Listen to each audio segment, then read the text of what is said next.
পাতায় জল আটকে কৃষি জমিতে বিপর্যয়, ক্ষতিগ্রস্ত হাজারো কৃষক। উত্তর 24 পরগনার বসিরহাট মহকুমার পিফা এলাকায় চাষের জমিতে জল জমে বিপাকে পড়েছেন হাজারো কৃষক। তাদের অভিযোগ, এলাকার পাশ দিয়ে বয়ে যাওয়া কাটাখালে অবৈধভাবে মাছ চাষের জন্য কিছু ব্যক্তি পাতা মেরে জল আটকে রেখেছে। এর ফলে কৃষি জমির জল বেরোতে পারছে না। জল আটকে থাকায় ফসল পচে যাচ্ছে মাঠে। আমাদের এখানে মূলত সমস্যা হচ্ছে, আমাদের এই যে খালটা দেখলেন, এই খালটা হচ্ছে জল নিষ্কাশনী ব্যবস্থার জন্য এই খালটা করা।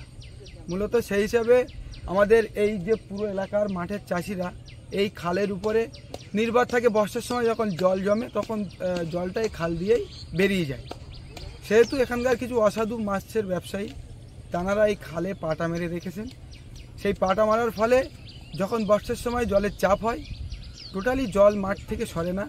তার ফলে প্রচুর চাষি, আর কি বলতে গেলে পুরো মাঠের চাষিরাই প্রত্যেক বছর ধানের সময় এরা মার খায়।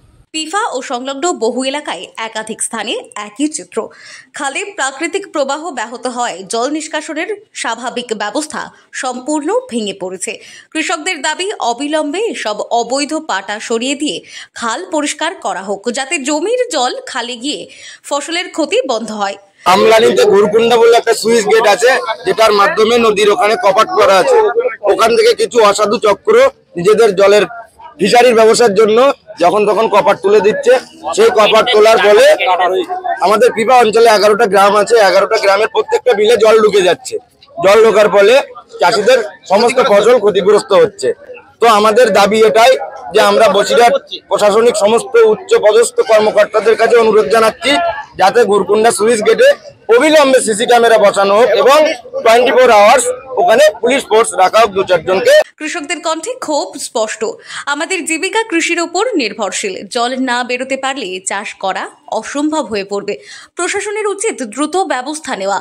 স্থানীয় বাসিন্দাদের কথায়, বছরের পর বছর ধরে এই কাটা খালি ছিল এলাকার প্রধান জল নিষ্কাশনের পথ। কিন্তু কিছু অসাধু ব্যক্তি নিজের স্বার্থে খাল বন্ধ করে মাছ চাষ শুরু করায় বিপর্যস্ত হয়ে পড়েছে গোটা চাষবাস।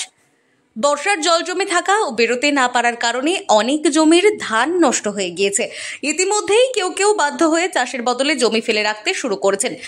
এতে একদিকে যেমন আর্থিক ক্ষতির মুখে পড়ছেন কৃষকরা, অন্যদিকে খাদ্য উৎপাদনেও প্রভাব পড়েছে। জল আটকে থাকায় মশার উপদ্রব বেড়েছে বলেই দাবি করছেন এলাকাবাসী।